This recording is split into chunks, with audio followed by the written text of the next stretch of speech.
imagine creating a style of art and architecture, right? Something so mind-bendingly complex that centuries later, people are still trying to replicate it. Oh, absolutely. You know, you pour vast fortunes into this style. You use it to build, like, the most iconic structures on the planet. And the name we all know, this magnificent movement by, well, it was actually an insult. Yeah, early critics literally called it the flawed pearl. Exactly. It comes from the Portuguese word Baroque, which just referred to an ugly, uneven, misshapen pearl. Right, or depending on which historical linguist you happen to ask, it might actually stem from a medieval Latin term used by scholars, barocco. Oh, I didn't know that. What did that mean? It was a term that described a logical argument that was just absurdly, uselessly complicated. Oh, wow. Yeah, I mean, the philosopher Michel de Montaigne even used it to describe things that were just bizarre.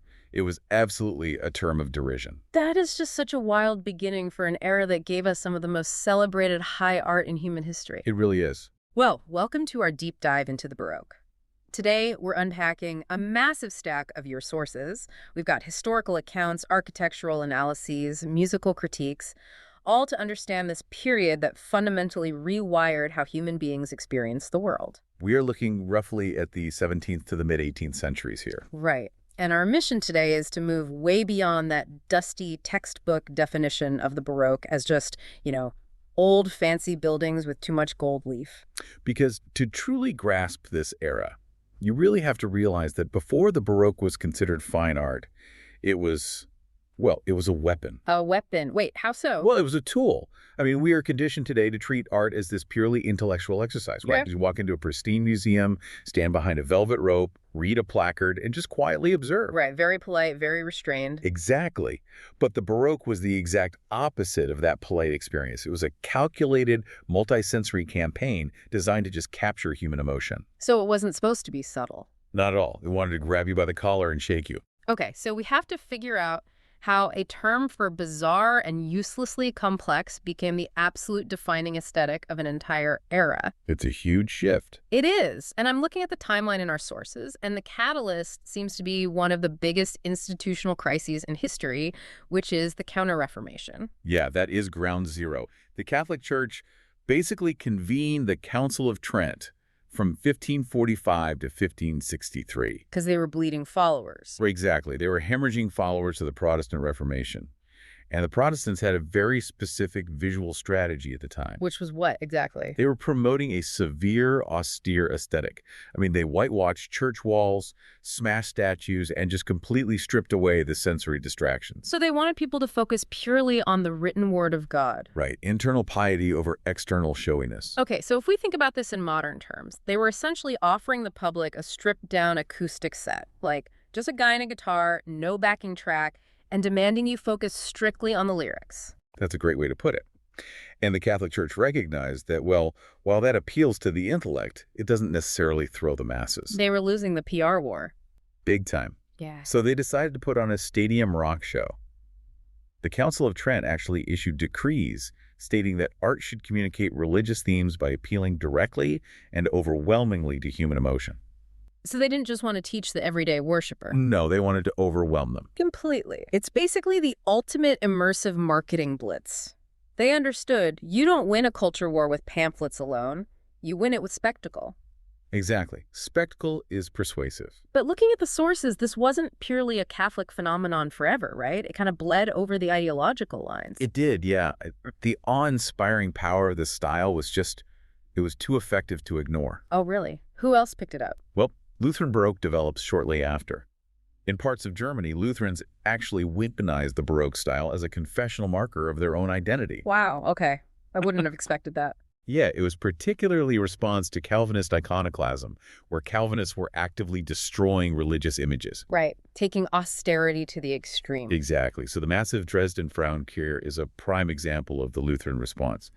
They used that same overwhelming grandeur to say, like, hey, our faith is just as glorious. So proving that the mechanism of sensory overload just worked across theological boundaries. Yes, exactly. Okay, so we know they were competing for souls and using spectacle to do it, but I kind of want to dig into the physical mechanics of this. How exactly did they pull off these effects? Because it wasn't just decorating buildings, right? Right. Looking through the architectural sources, they were actively redefining reality. They really were mastering optical illusions on a massive scale.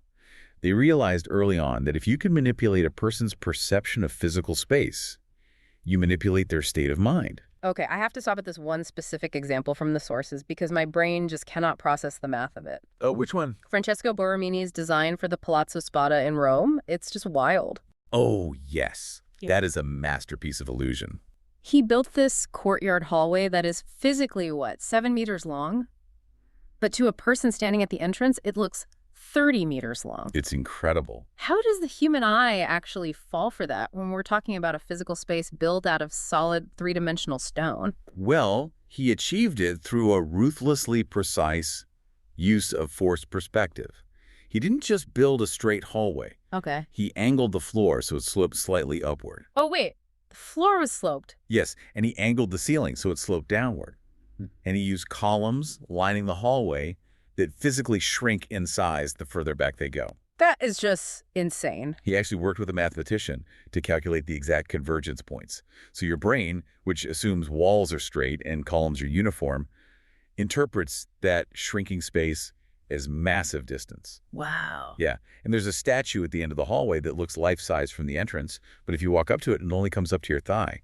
It's like 60 centimeters tall. It's literally an architectural deepfake. It really is. And this sensory manipulation wasn't just limited to the ground level, right?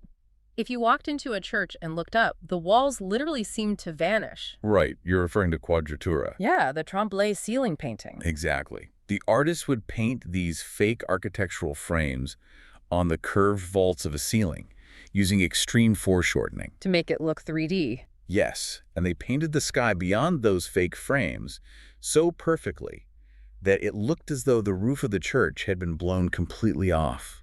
That must have been terrifying and amazing for someone back then. Oh, for sure.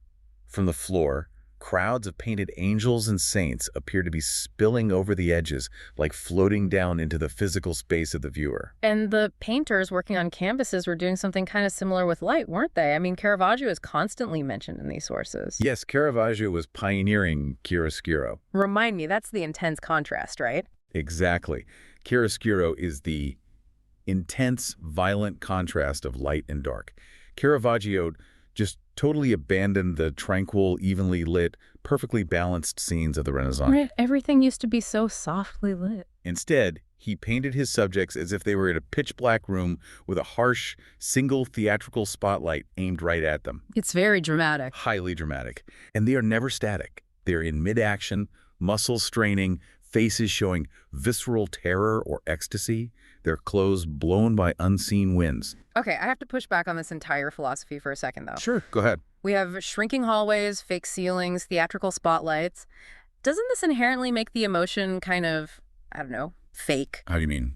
Like, if I am brought to tears or filled with religious awe because a room is mathematically designed to make me feel small and disoriented, am I experiencing genuine faith?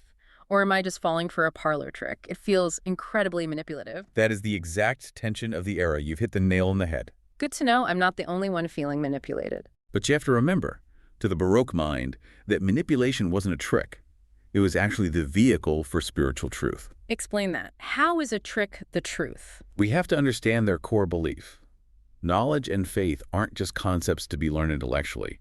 They must be felt in the body. Okay. If heaven is infinitely glorious, a flat, calm painting doesn't convey that truth.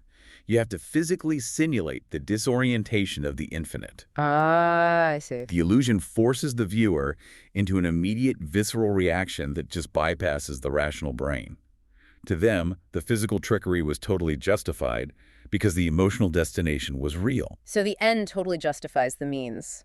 You can't just tell someone about the divine. You have to simulate it until they feel it in their gut. Precisely. They engineered environments where rational thought was simply overwhelmed by sensory input. Which honestly makes perfect sense for Rome. But buildings have a fatal limitation. They don't move. Right.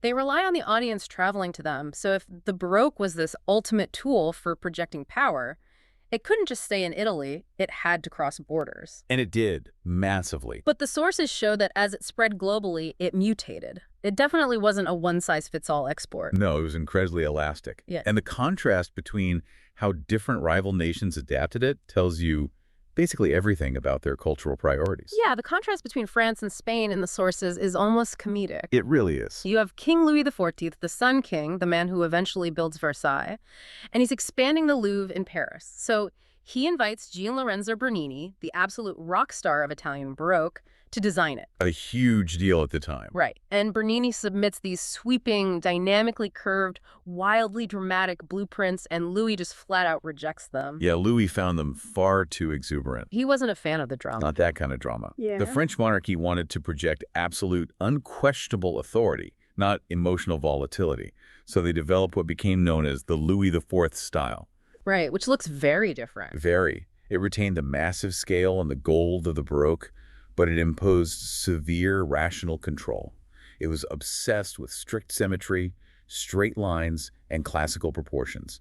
No undulating walls. Meanwhile, the Spanish Catholic Church takes the Italian blueprint and just turns the volume up to 11. Oh, absolutely. They developed the Churrigueresque style, named after a family of architects, and the descriptions of these cathedrals in the sources are dizzying. Spain totally embraced the sheer excess. Yeah. If you walk into a Churrigueresque cathedral, you will see altarpieces so dripping with gold leaf and intricate carvings that the underlying architecture just completely disappears. Just covered in decoration. Yes. And they relied heavily on Solomonic columns. What exactly does a Solomonic column look like compared to a regular one? I saw that term a lot. Well, a traditional Roman column is straight and stable. A Solomonic column twists like a corkscrew. Like a spiral? Exactly. It spins upward in a spiral, which creates this relentless kinetic energy. Yeah. Your eye is physically incapable of resting when it looks at them. They create a constant sense of restless upward motion. Wow. And then on the flip side, you have the Dutch Republic, who take a completely different path. Right, because their context was totally different. Exactly. They are a newly independent, highly prosperous, mercantile society. And crucially, they are Protestant. So they aren't going to build these ecstatic, gold-dripping altars to overwhelm peasants. But they still needed to project their newfound wealth and civic pride. Yeah, you still want to flex a little bit. Exactly. So they adopted a highly pragmatic, restrained version of the Baroque. Instead of imported marble, they used local brick. Makes sense for the Dutch. And the Royal Palace of Amsterdam is a monumental structure, but it relies on strict symmetry and a lack of external ornamentation.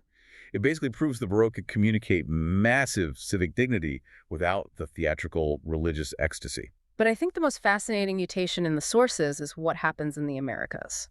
Oh, the New World adaptations are incredible. Right, because when the Spanish and Portuguese empires colonized the New World, they brought these architectural blueprints with them to convert the indigenous populations.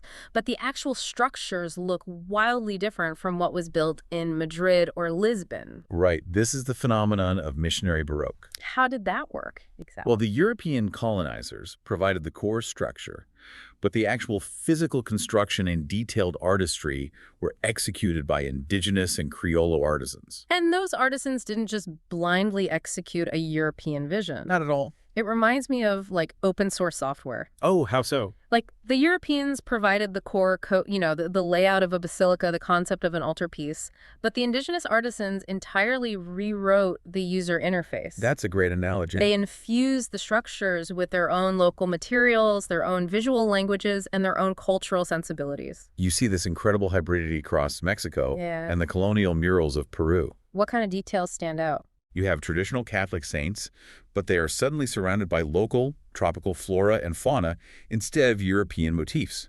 You see indigenous facial features on the angels. Oh, wow, so really making it their own.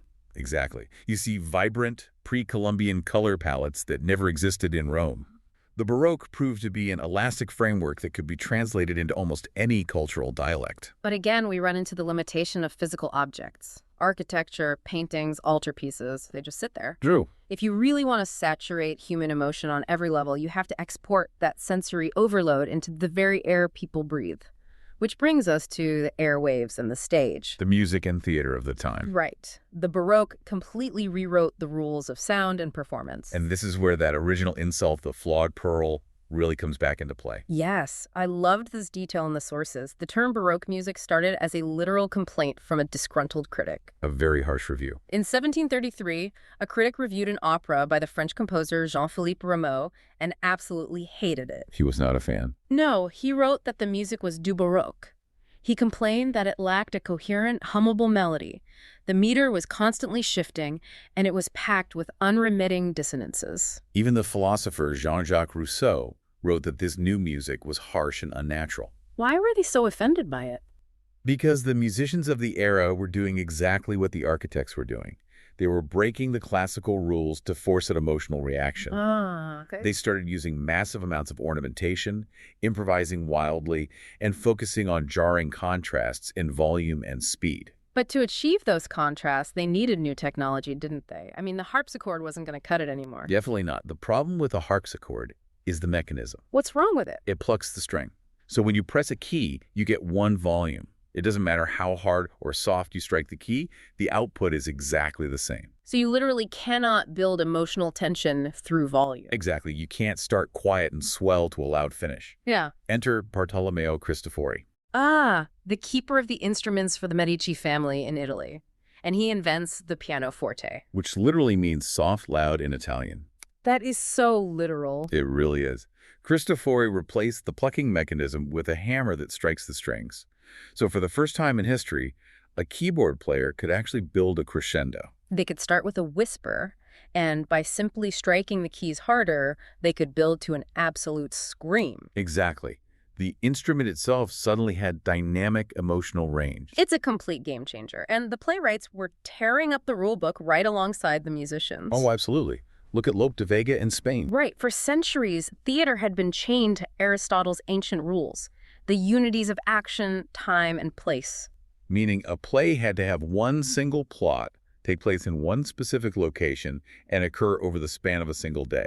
The idea was to keep things clean, logical, and easy to follow. Right. And Lope de Vega just threw all of that out the window. He wrote plays that spanned continents and decades. He mixed high tragedy with low comedy in the exact same scene, completely disregarding the rigid boundaries of classical theater. He favored pure vitality and chaotic action over stiff rules. Even ballet got a makeover, right? Yes. Yeah. It was transformed from a simple court dance into a highly structured, emotionally resonant performance of political power. King Louis XIV even founded the first professional ballet school. But this continent-wide rejection of the old rules across all these mediums, it kind of raises a fundamental question. Why did it happen then? Yeah, why? Why did everyone, from architects to composers to playwrights, suddenly decide to embrace chaos and discard the clean, rational math of the Renaissance? Because the Renaissance was obsessed with perfect geometry and order. Well, what broke? The world broke. That's a heavy way to put it. But it's true. If we synthesize the historical context, the 17th century was an era of profound, inescapable trauma. You mean like the wars? Yes. You have the horrific violence of the 30 Years' War ravaging Central Europe, wiping out massive portions of the population. Yeah. You have the fracturing of the singular church into warring Protestant and Catholic factions. The old systems of absolute authority and certainty were actively collapsing around them. So the world wasn't a neat, perfectly ordered Renaissance painting anymore. It was chaotic, terrifying, and unpredictable. Exactly. Cultural historians like Walter Benjamin actually argue that the intense, obsessive, overloaded quality of the Baroque is a direct response to that trauma. Oh, so it's reactionary. Very much so. The clean, rational rules of the past simply weren't sufficient to express the terror and complexity of a world that was falling apart. They needed a new, complicated, dissonant language to process the chaos they were living through. Exactly. The dissonance in the music was just a reflection of the dissonance in their reality. That completely changes how I view this art. It wasn't just showing off wealth. It was almost a coping mechanism. It really was. But of course, no cultural intensity can sustain itself forever. You can only handle so much stadium rock before your ears ring, and you desperately want to sit in a quiet room. Which leads us to the inevitable exhaustion of the style and the transition into the Rococo. Right, the Rococo, also known as the Pompadour style, named after Madame de Pompadour in France. The Rococo basically took the fluid, curving lines of the Baroque, but scaled everything way down. It moved away from monumental, terrifying religious awe and focused on small, intimate domestic spaces. So a lot lighter. Much lighter. The heavy gold, deep reds, and violent shadows were replaced by light pastels, pale blues, and pinks. They focused on asymmetry, using motifs of seashells and flowers. The sources also point out a massive, sudden fascination with East Asian chinoiserie. Oh, yes. They started importing Chinese lacquerware and incorporating Asian motifs into their European furniture. Why the sudden pivot to Asian aesthetics? It was pure escapism, honestly. Escapism from what? Well, after a century of heavy, intense European religious trauma and monumental power struggles, the aristocracy craved a fantasy. To them, these imported Asian aesthetics represented a delicate, distant, and unburdened world. So it was lighthearted, joyful, and entirely divorced from the heavy theological baggage of the Baroque. Exactly. But the real backlash was still brewing. Oh yeah, because by the 19th century, the neoclassical movement arrives, and they absolutely despised the Baroque. Despise is almost an understatement. They wanted a return to the pure, clean, democratic logic of ancient Greece and Rome. And the quotes from the critics in our sources are genuinely brutal. Yeah, the art historian Francesca Malizia called Baroque masters like Borromini and Bernini a literal plague on good taste. Wow. And the British critic John Ruskin went even further. What did he say? He didn't just think the forced perspectives and twisting columns were ugly. He literally declared the architecture to be morally corrupt. Morally corrupt. Because it was deceptive. It lied to the eye. That is a harsh critique. But, the pendulum of history never stops swinging. It always swings back. It really does. The Baroque experienced the ultimate resurrection. By the late 19th century, the Romantic movement began to appreciate individualism and intense emotion again. Right. They loved the drama again. Exactly. The Belle Epoque in France built this spectacular Palais Garnier opera house in Paris, which is basically a massive homage to Baroque opulence. And the art historian Heinrich Wölfflin finally published a defense of it in 1888, recognizing it not as a decline from the Renaissance, but as a valid, brilliant movement in its own right. And honestly, it's still alive. Look at the postmodern architecture of the late 20th century. Like Michael Graves designing these playful, oversized, dramatic buildings. Exactly. Or look at the fashion of Gianni Versace. Yeah. The maximalist ceramics and silk shirts covered in complex, twisting golden acanthus leaves. It's all Baroque. It really reveals a fundamental truth about human nature, I think. What's that? That our taste operates on a continuous pendulum. We swing back and forth between two poles. The desire for clean, rational, logical order, and the deep, inescapable craving for passionate, theatrical excess. Yes. Whenever one generation gets too stiff and mathematical, the next generation invariably breaks the rules, twists the columns, and paints the ceiling open to the sky. The flawed pearl never really died. We just keep stringing it onto a new necklace. And that brings us to the end of our journey today. It's been quite a ride. We've seen how a Catholic PR strategy to awe the masses gave us everything from mind-bending optical illusions and the invention of the piano to modern ballet and global architectural hybrids spanning from Amsterdam to Peru. Thank you for sharing this fascinating stack of sources with us and joining us on this deep dive. And it is a profound reminder that the environment around us, the buildings we enter, the music we hear, is never just decorative. It is a highly engineered reflection of what we fear, what we desire, and how we understand the universe. Next time you find yourself entirely captivated by an immersive experience, whether you're sitting in a dark theater feeling your pulse race to a jaw-dropping blockbuster movie, or you're lost in a video game with completely impossible, gravity-defying architecture, ask yourself what is actually happening to you. Are you just being entertained? Or are you experiencing a modern manifestation of the Baroque? Because sometimes the most beautiful things we create are designed specifically to shatter our polite, rational observation, bypass our brains entirely, and go straight for our hearts.